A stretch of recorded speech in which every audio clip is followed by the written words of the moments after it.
গৃহস্থর জমি আছে, ফসল আছে, কিন্তু গরু নেই, যার জন্য মলন দিচ্ছে পাওয়ার টিলার দিয়ে।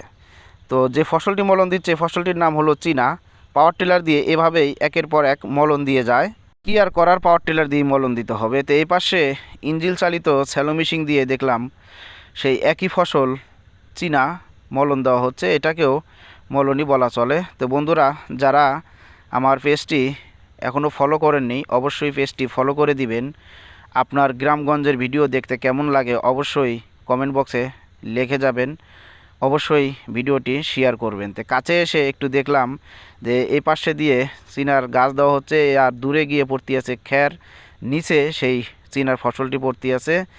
এখনও কিন্তু যার গরু আছে সে এভাবেই চীনা মলন দেয়, যেটা আগে দেখতাম, এখন আর দেখা যায় না বললেই চলে। তো এই গৃহস্থের গরু আছে, তাই গরু দিয়েই মলন দিচ্ছে। বন্ধুরা, সবাই ভালো থাকবেন।